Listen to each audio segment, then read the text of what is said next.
The year was 2006, and one filmmaker was on a video game IP buying spree. Come 2007, production began, and in 2008, a film was released to the world. It's a tale as old as time. Today, we're taking you back to the jungle with Boll's box office bomb Far Cry. Grab your machete, you're listening to a Kind of Garbage podcast movie edition.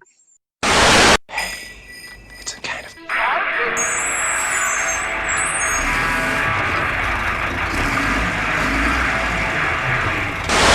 Far Cry the movie is based off a single video game at the time. Currently, there have been a total of 13 games released for home consoles and one for arcades. The Far Cry movie was released 1 month before Far Cry 2. Far Cry was directed by Boll. Far Cry was directed by Boll, who would famously purchase the movie rights to video games before they were even released, Far Cry included. Boll's first video game movie he directed was House of the Dead, followed by Alone in the Dark, Blood Rain, In the Name of the King, A Dungeon Siege Tale, Postal, Far Cry, Blood Rain the Third Reich, In the Name of the King 2 Worlds, In the Name of the King 3 The Last Mission. He also produced but did not direct the following video game movies: Blood Rain 2 Deliverance, Alone in the Dark 2. I feel like most people will remember Boll from having the Critics boxing match. I think it was called The Raging Boll. But enough about Boll. Everyone should already know his story. The movie stars Till Shiver as Jack Carver. Till has been in other video game movies, Lara Croft, Tomb Raider, Cradle of Life, and is featured in Deuce Bigalow, European Gigolo. I think he's most famous for being in Inglourious Basterds as Sergeant Hugo Stiglitz. And finally, I guess his most recent notable movie was he was in Muppets Most Wanted as, quote, German cop. The interesting thing about Teal is he's actually directed 11 movies, 10 German and 1 English, and 3 of them was actually before being in Far Cry. And it would make you think that he offered some advice to Uwe Boll on how to direct. One of the takeaways from this movie and the history of it is that Far Cry was distributed by 20th Century Fox. It had a budget of $30 million and a box office return of $743,000. With that mouthful said, let's get into Far Cry. Cody, I absolutely love this movie. It's one of my favorite video game-based movies, and let's be honest, there's not a lot of really good ones. What did you think of Far Cry? I actually kind of liked it.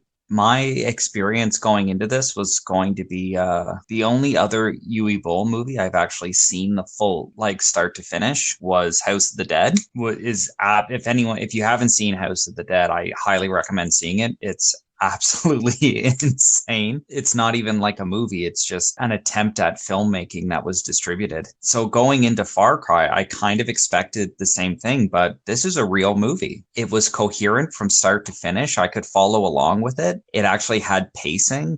This is a real movie. I've seen House of the Dead as well, and that one, I think they might have re-released it as a comedy afterwards, but I enjoyed House of the Dead. I thought it was fucking stupid. Oh, House of the Dead is a fun movie, but it's not an intentionally fun movie. That movie is there's scenes in the movie where the actors are running and they're stepping over lighting and sound equipment in the movie. They're literally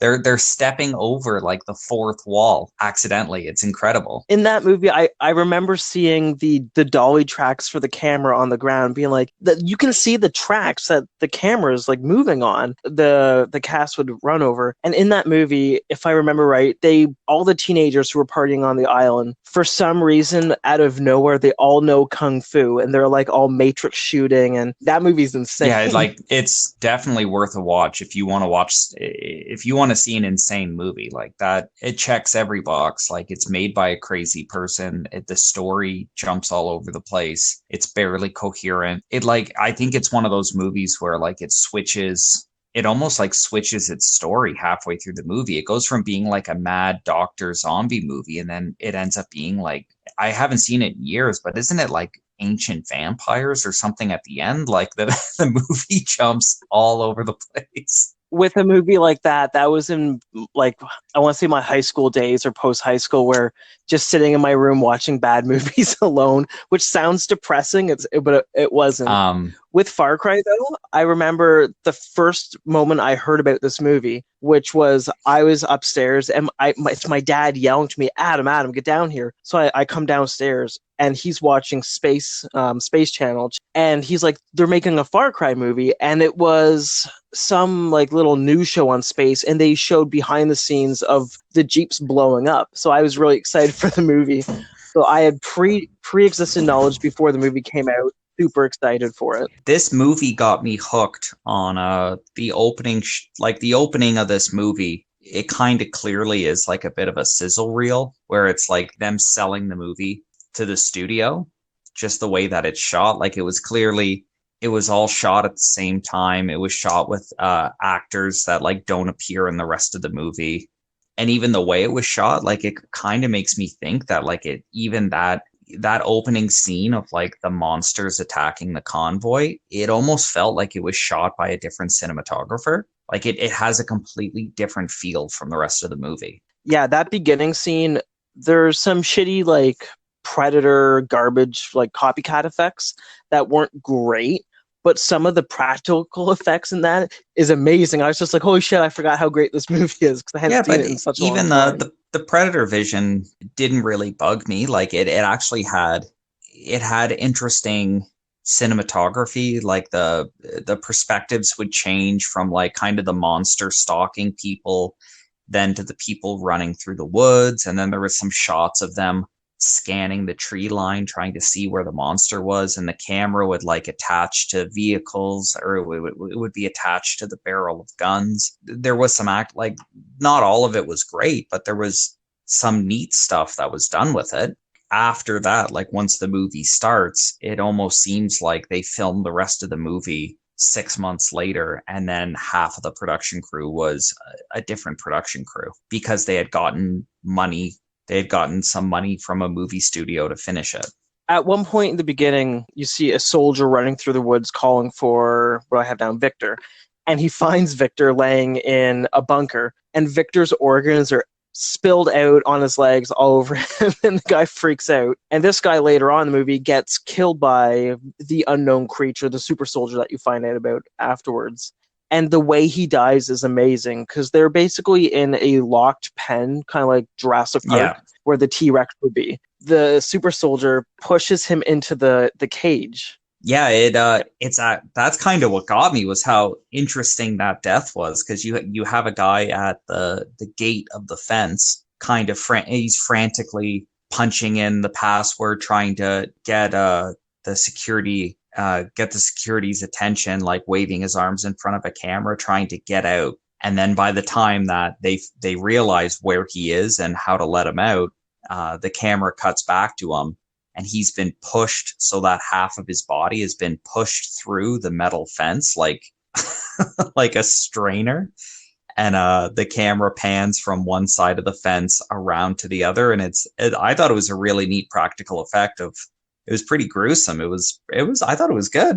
It was definitely one of my favorites. I thought his body chunks were going to start falling off in cube shapes because that's how he was chopped up in. Yeah, it was kind of like, it almost kind of looked like in the first Resident Evil movie where the security team gets trapped in the hallway with the laser grid.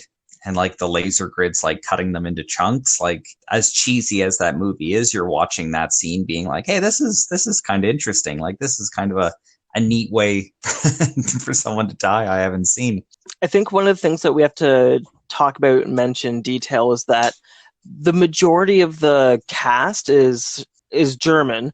Uwe Boll is German. Till is German. There's Natalie I'm going to say Evelyn, who plays Chernoff, who's German, who speaks really good English, but these accents on all of them, it's it's almost everyone's German. And Jack Carver in the video games is as American as you get. And they even, as he's taking these tourists out to go whale watching, they're like, "You're from Germany, right?"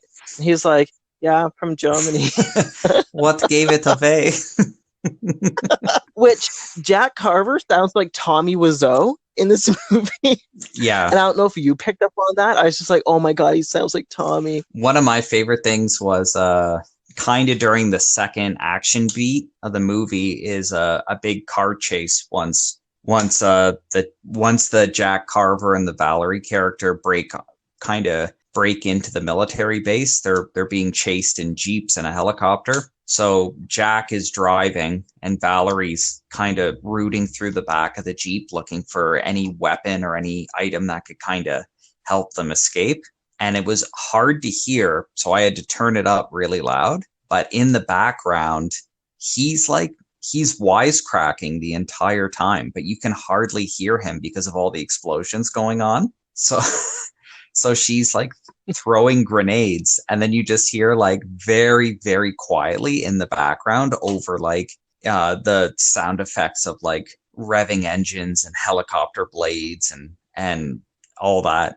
You just hear like a faint German man being like, "Grenades work better with the pin pulled, silly." What are these? Oh, that's sweet. It's called a hand grenade. Try pulling one. It didn't work. You gotta pull the pin.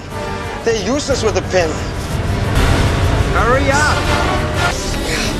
Did you throw it? Yeah. And I don't Yeah, because she and I don't know if they were like, I don't know if Yui was like, I don't want him being a smartass during this scene, so we'll just kind of drown out what he's saying, or if he didn't know how to remove what he was. It's amazing though that it's left in, but it's done so faintly you can hardly hear it. most of this movie, you're expecting just Jack Carver to be like this macho tough man with like a burly voice being like, let's go get him. But it's basically, he walks up to soldiers. He's like, oh yeah, she's with me.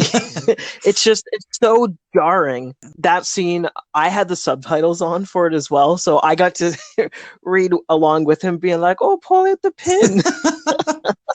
And then at one point, she gets a harpoon gun. She's like, what's this? He looks back. He's like, I don't know. And we'll get to that part. Yeah. But I guess we should say Valerie is the niece of a secondary character, Max, who is a soldier at this complex. And she's a reporter. He's leaking information to her. And that's kind of how the story begins. She hires Jack Carver's boat to go take her to this island. And it's such a simplistic plot, which is probably why a lot of people, if you didn't know what Far Cry was, you watch and be like, why is it called Far Cry? It's just a generic action movie with a plot loosely based off the video games. Yeah. Of my uncle smuggle me into here. He's been taken away. He's now a genetically modified soldier. We have to get off the island. And like that's literally the plot, which I'm super happy about. And there's even like other plot details that they don't really dive into much, like the gene pool or the gene map that they have of how to make people into genetic monsters. Yeah. Well, the other thing you were talking about with like half of the cast being German, half of the cast are German actors that Yui obviously knows.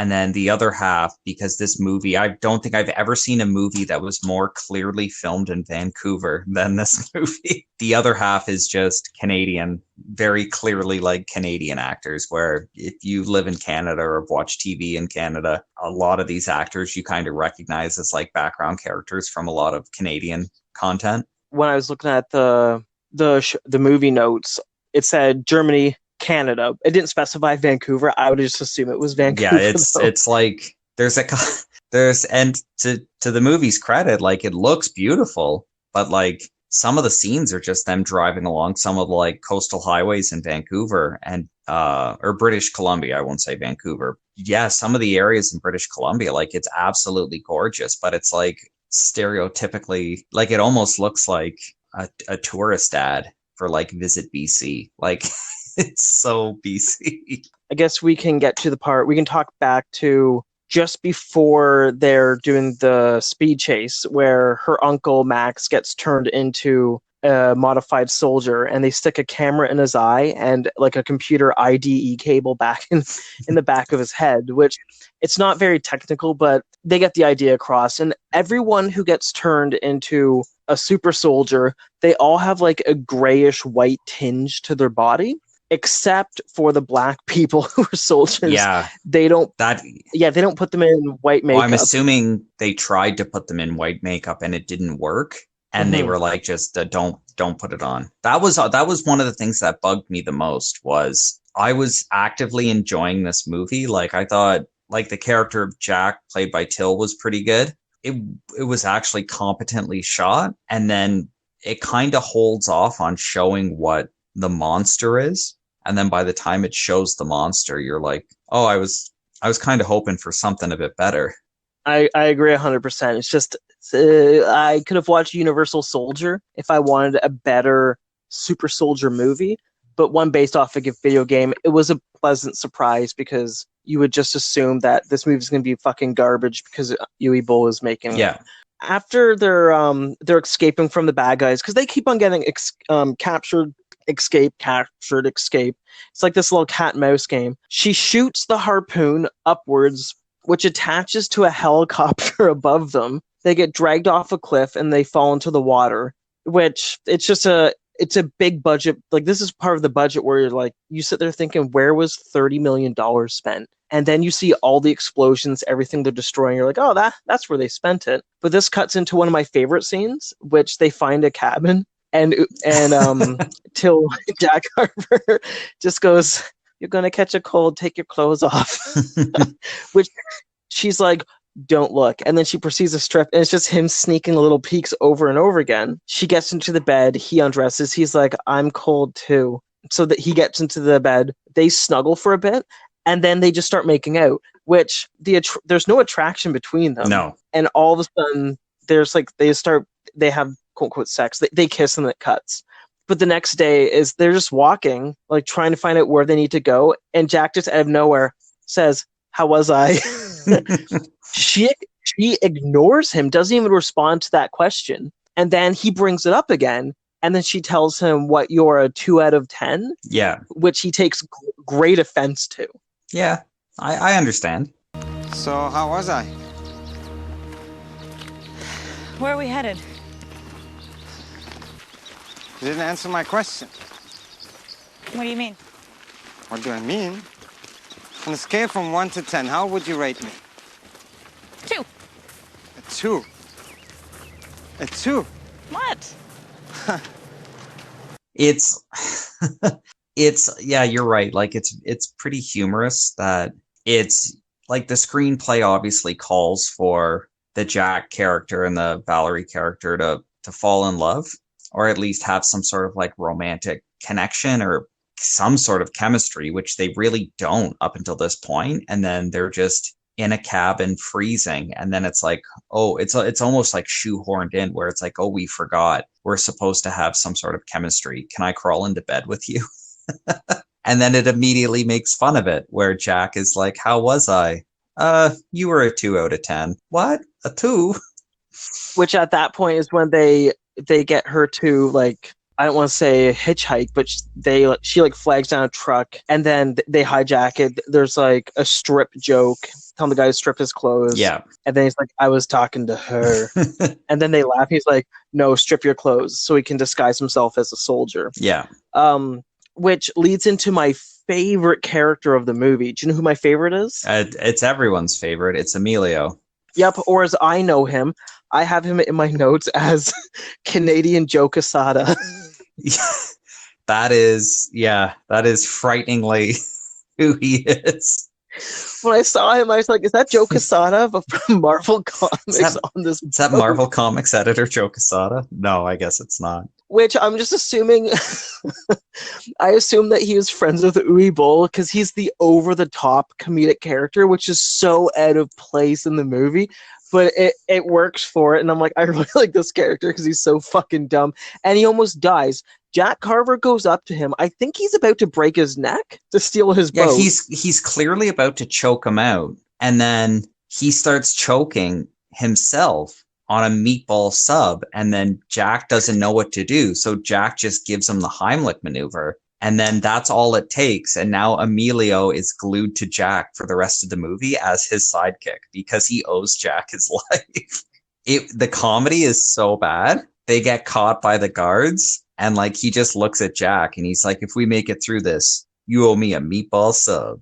And it's it's like, what? As they're locked up sitting on the floor, clearly they start ad-libbing with each other, and Joe Quesada just says to Jack Carver, it's like, "Hey, do you want to play a game?" And Jack's just like, "What do you want to play?" He's like, do you want to play I Spy?" Yes. The thing that killed me was when they're captured.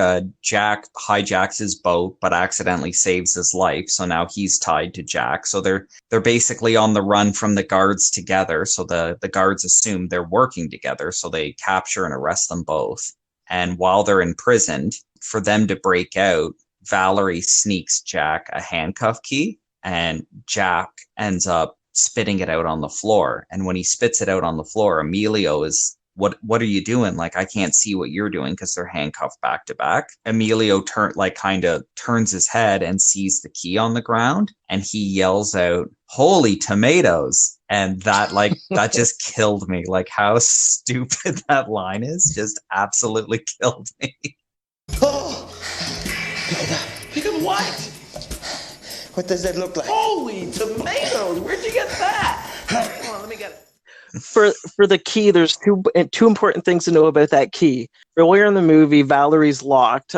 She has handcuffs, and Jack just pulls out his pocket. He has a universal handcuff key, and she's like, "Why do you have that?" So she unlocks herself, and then she gives it to Jack by kissing it to him, which, as Jack's trying to get out of his mouth, Emilio turns his head, more or less headbutts him, and Jack starts choking on the key. Yes. So I kind of lost track of time. So at this point, Jack and Emilio have broken free. Dr. Krieger has started to let loose the super soldier experiments to kill Jack and Emilio. Max, who's been turned into a super soldier, now is kind of having flashbacks of his humanity, and now he's kind of helping Jack. I assumed this is like the final act. Like, I assume this is the end of the movie. Like, this is the last little action beat. But then it goes on for like what seems like an hour. Yeah, it's only, I want to say it was just shy of an hour and a half. So much action is happening, and there's so many little non-action moments that split it up. Yeah. That you do think it's over, and no, it keeps on going, because then you have, what was her name, Chernoff? Yeah, I have her written down as Xenia Onatopp. Yeah, because that's who it is. Yeah, it's just like, oh, it's Xenia. Xenia's there to kill some people, and she gives one of the best grisly kills to a guy who I don't even know what his character's name is. I just put him down as not Max, because there's two main soldiers. There's Max, Valerie's uncle, and then there's like Max's, I guess, friend, who I don't even know his name. Yeah. But not Xenia, stabs him in the chest once because he thinks that she's still on his side, and then she stabs him in the neck, and it just looks like somebody stabbed a milk bag full of blood, and it's just gushing out of his neck. And I was just like, holy fuck, which that was just a gruesome kill. Yeah, like out of nowhere, there's that, and there's one of the super soldiers is chasing Jack, and then it becomes really apparent that this secret lab that they're working in is really it's like a logging camp in British Columbia, because like they're running around and it's just logging equipment, and Jack is running, and he kind of tricks one of the soldiers into climbing under a big logging saw, and he triggers the saw and it cuts him in half, and it's just like a shower of gore. And you're like, the opening scene of this movie with the monster hunting people was kind of gory. And then, her stabbing the guy in the neck was gory. But like in between those two scenes, it's people getting shot and there's no blood. Like it's not a gory movie at all. And then like just at the very end of the movie, it's like, hey, Yui, we have all these bags of blood. What do you want to do?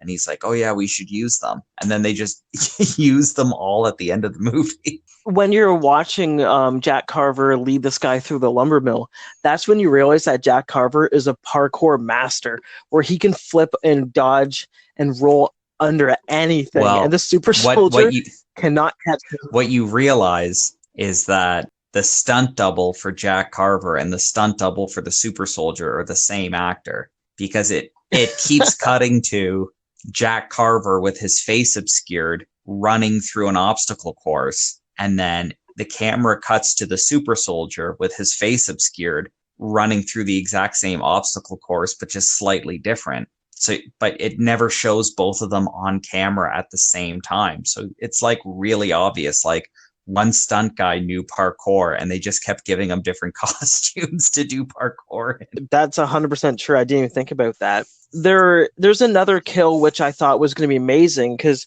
Jack Carver knocks a super soldier to the ground and shotguns him in the head, but they did a pull away kill, so they didn't show the shot. By the time that the movie's like finale is in like mid swing, and you have the super soldiers running around the camp killing people, and you have Krieger's security guards turning on Krieger and now helping Jack out because they want to escape, and you have Jack trying to rescue Valerie. There's a lot going on, and there's something I do want to give the movie credit for that I'll talk about in a sec. You're watching this final action piece an hour after watching, or maybe 70 minutes after watching the opening action scene of the movie, and they are night and day different. Like, just the opening action scene is blood and guts and gore and everything, and it's all shot at night, and it's very, like, the way it's filmed is very, it actually has a style to it, and it actually has some like cinematography to it. And then by this end action scene, it's like very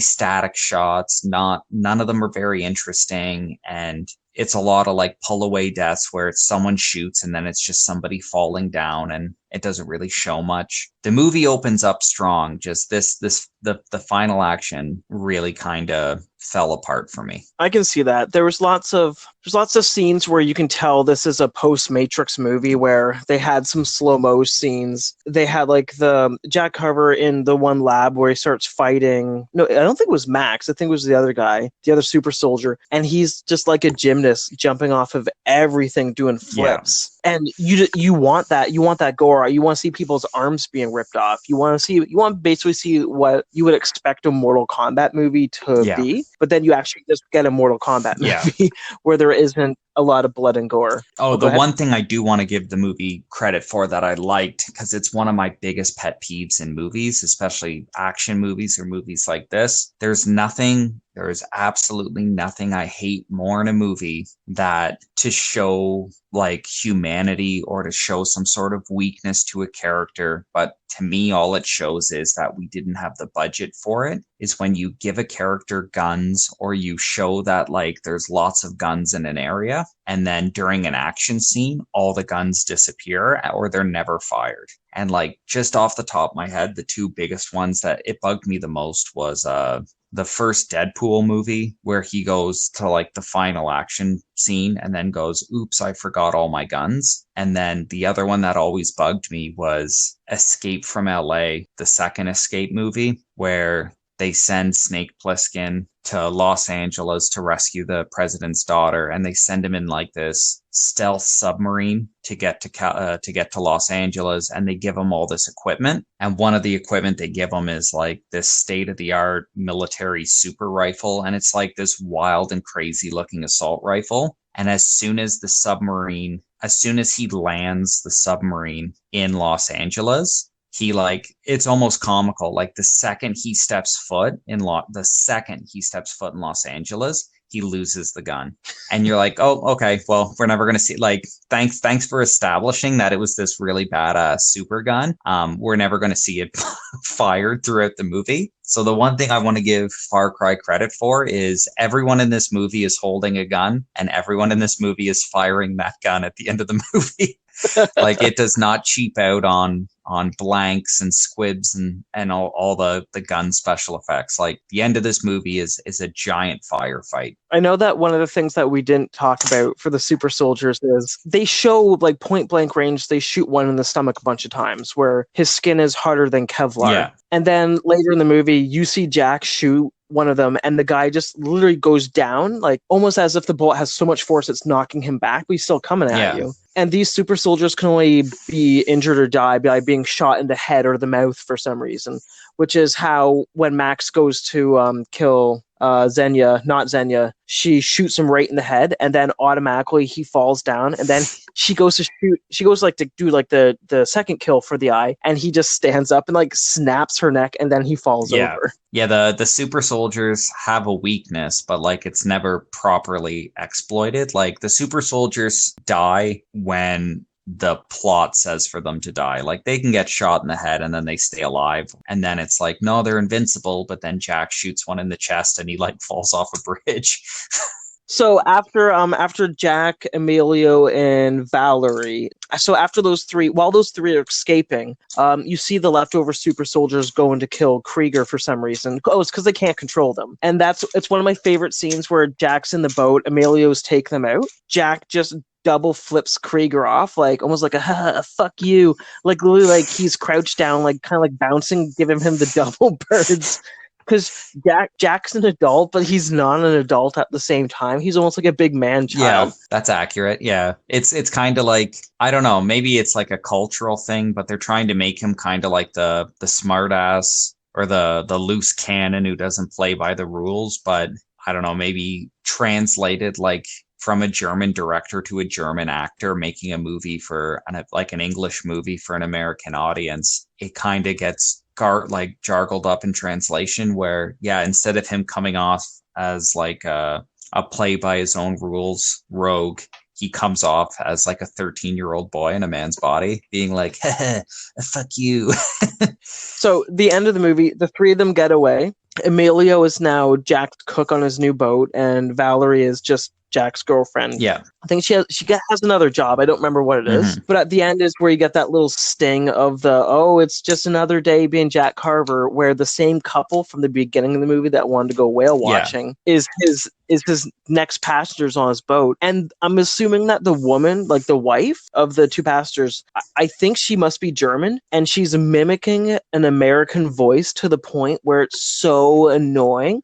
Like if she's German, great voice. She's Canadian. Fuck. Yeah, she's one of the. She does. Yeah, she has like a bit of a. I don't know if she was a model or something. She's got a. I thought her and the husband's voice was dubbed because they had. I guess what you're reading as a German trying to do an English person's accent. I was reading it as a Canadian trying to do like a Texan's accent because they have like kind of a southern drawl, but it's like so cheesy and so fake. I don't know what the wife's name was. I know the husband's name is George because she was like, George, you promised me whales, George. Where are the whales? Like 5 times in a row, to the point where like you're sitting there thinking, I know why Jack Carver hates these two people. Yeah. It does a really good job of like kind of a little bit of comedy of Jack Carver's life as like a whale watching captain. But I don't know. I thought that was kind of a pretty good callback to the joke of like, now that the action's all died down, what are you going to do now, Jack? And then Jack just looks at his boat, and it's like the last annoying couple are still with him, and he's just like, I give up. And he ends the movie just before the couple return, still being concerned about the 2 out of 10 rating. Yeah, that got to him bad.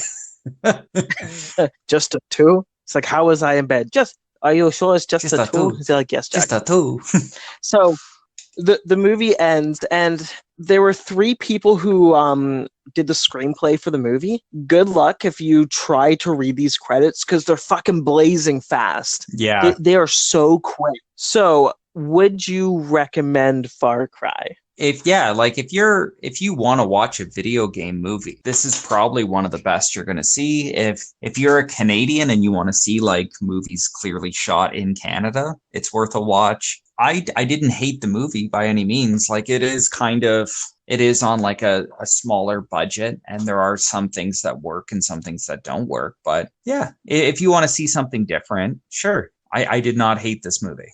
I'm in the same boat as you. This is the movie that I recommended. I love this movie. I own it on DVD. I think you can still get it on DVD. It was released on Blu-ray in Germany, of course, but not in North America. Yeah, I think if you love first-person shooters, if you like first-person shooters, you've played a Far Cry. There's 13 of them, so yeah, I definitely would recommend the movie. Now for rankings. Oh, Cody, you didn't even think about this, did you? I've already lost. I already forget how I've ranked my movies. I already forget what movies you've made me watch.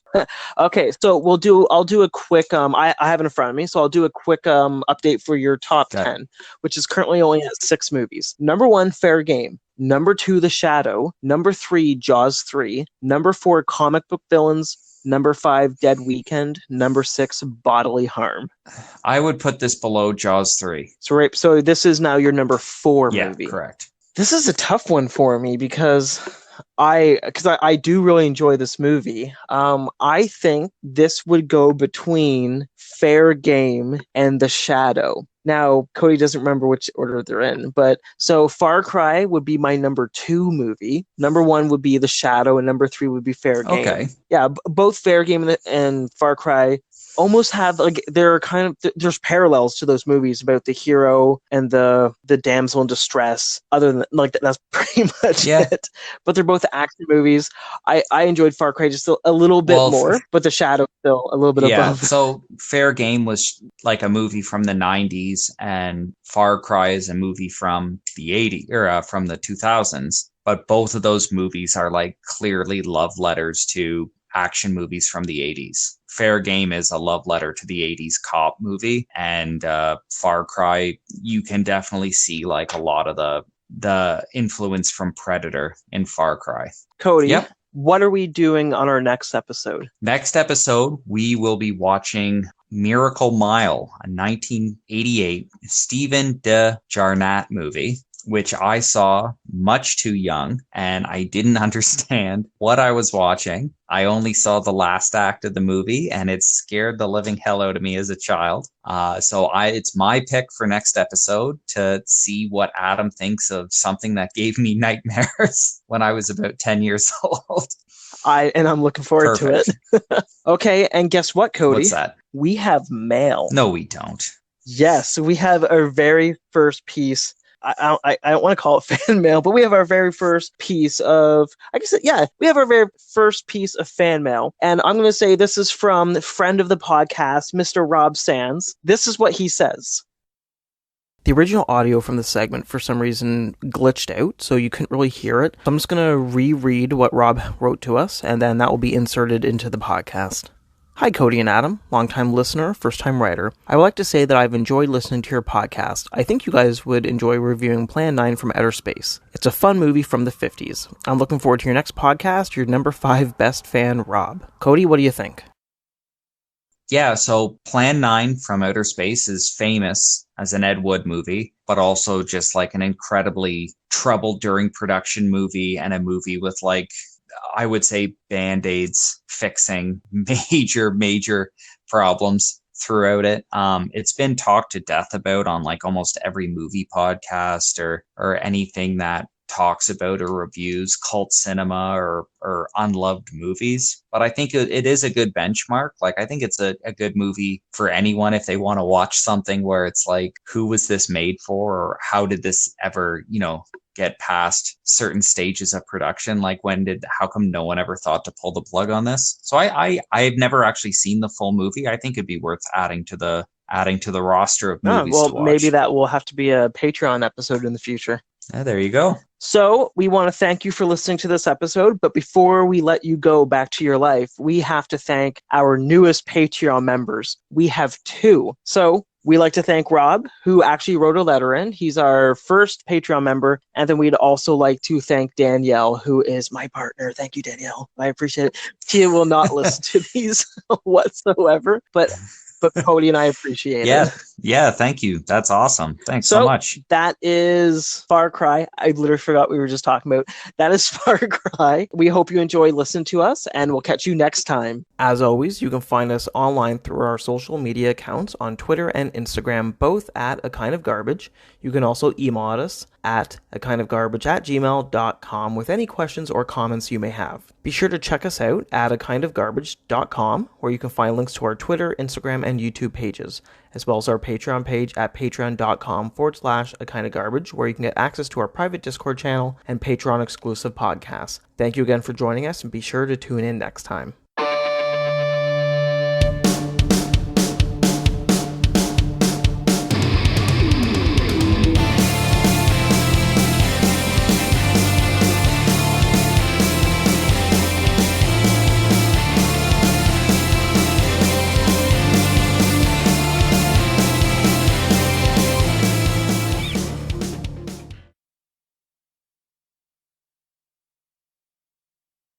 So a friend of mine at work showed me a video, which I don't follow this YouTuber at all. I've seen his videos. I like him. It's just not something I've subscribed to personally. But he showed me a video of JonTron watching Kid Nation. I got intrigued because this is a TV show from, I think, the same year as Far Cry 2008, or it might have been 2007. So the same time that it aired, Far Cry was in production. But Kid Nation is basically Survivor in the Old West starring 40 kids, and we just started watching it. I think we were done 3 episodes. Have you started watching it yourself now, Cody? No, I have received a copy of it to start watching, and I do want to watch it. I actively remember, though, seeing promotional material for this show in 2008 or whenever it was coming out. Like, I know of this show, but it's kind of one of those, I assumed, like, this is one of those shows where it kind of got lost in the noise of like mid 2000s reality TV, where I don't watch reality TV, so I just assume it came out and didn't succeed, and that's why I never heard of it again. Yeah, it's kind of getting a resurgence in interest after people are finding out more information about it. It was never aired. The only copies that exist are the kids who participated in the show were given episodes from the production crew. Whatever, I think it was CBS or whatever channel or whatever TV studio was going to air the show decided to not air it after it was finished. The version that I've illegally pirated, downloaded, does have the CBS, like the ticker and the advertisements for upcoming shows. So I think it might have been, I don't know how many episodes were aired, but I think a few did make it onto TV before they probably promptly had to cancel it once the kids started killing animals. Yeah, like this is one of those shows that, like I said, like I was aware of it, but I didn't watch it. And it kind of quickly and quietly was swept under the rug. But now information is kind of being made public as to what was really going on this show. And it just sounds like absolute anarchy. And yeah, it's kind of, everyone's kind of talking about it right now. It's definitely like kind of the hot thing. Yeah, I would tell people, fuck Tiger King, go watch Kid Nation.